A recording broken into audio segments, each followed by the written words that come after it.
Hello students, welcome back to my channel. Today 12th standard physics public question paper வந்ததாங்க பார்க்க போகிறோம். இந்த question paper எவ்வளோக்கு எவ்வளோ easy அப்படின்றத நம்ம பார்க்கலாம்.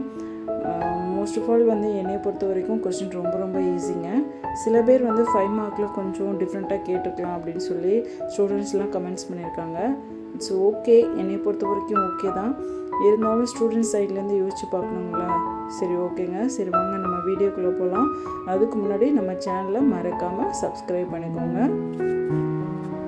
ஃபர்ஸ்ட் கொஸ்டினுக்கு ஆன்சர் D 1:1. செகண்ட் கொஸ்டினுக்கு ஆன்சர் D 0.1H. தேர்ட் கொஸ்டினுக்கு ஆன்சர் B முடுக்குவிக்கப்பட்ட மின்துகள்.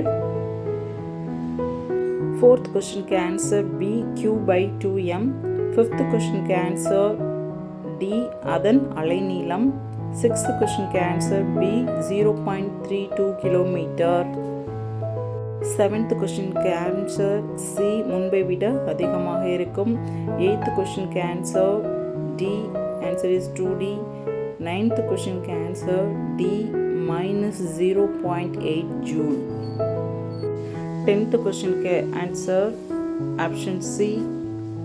11th கொஸ்டினுக்கு ஆப்ஷன் B வெப்ப அயனி. 12th கொஸ்டினுக்கு ஆன்சர் C 1/3. 13th கொஸ்டினுக்கு ஆன்சர் B ஹிக்ஸ் துகள். 14th கொஸ்டினோட ஆன்சர் இஸ் D மேற்கண்ட அனைத்தும். 15th கொஸ்டினோட ஆன்சர் A ஒளி வோல்டா செயல்பாடு.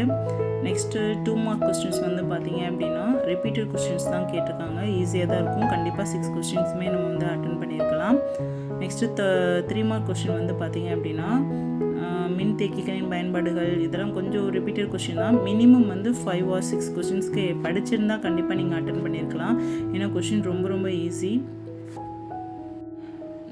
3 மார்க்கில் வந்து பார்த்தீங்க அப்படின்னா எல்லாருமே எழுதியிருக்கலாம். அண்ட் 5 மார்க்கில் வந்து பார்த்தீங்க அப்படின்னா எல்லாருமே இந்த ஃபர்ஸ்ட் யூனிட்டில் இந்த அச்சுக்கோடு நடுக்கோடு வரும் அப்படின்னு சொல்லி சில ஸ்டூடெண்ட்ஸ் எதிர்பார்த்துக்கிட்டு இருப்பீங்க. பட் இந்த கொஸ்டினும் ரிப்பீட்டடாக வந்து கேட்குறதாங்க. மின் இருமுனை ஒன்றினால் ஏற்படும் நிலை மின்னழுத்தத்திற்கான கோவை. நெக்ஸ்ட்டு செகண்ட் ஆப்ஷன் 35ல் வந்து பார்த்தீங்கன்னா மீட்டர் சமன் சுற்று எழுதியிருக்கலாம். 36ல் மேக்ஸ்வெல்லோட சமன்பாடுகள் எழுதியிருக்கலாம். ரொம்ப ஈஸி தான் ஸ்டூடெண்ட்ஸ். நெக்ஸ்ட்டு வந்து பார்த்தீங்க அப்படின்னா 37ல் வந்து பார்த்தீங்க அப்படின்னா சைக்ளோட்ரான் இயக்கும் முறை விரிவாக தியரி கொஷின்ஸ் எழுதியிருக்கலாம். அடுத்து 38ல் வந்து பார்த்தீங்க அப்படின்னா கொஞ்சம் ப்ராப்ளம் தான், நீங்கள் ப்ரிப்பேர் பண்ணியிருந்தீங்கன்னா எழுதியிருக்கலாம். ஓகேங்களா? 38ல் ஆப்ஷன் பியும் வந்து ஆர்எல்சி சுற்று எழுதியிருக்கலாம். ஓகேங்களா? ரொம்ப ஈஸி ஸ்டூடெண்ட்ஸ். கண்டிப்பாக எல்லாருமே சென்டம் போடலாம்.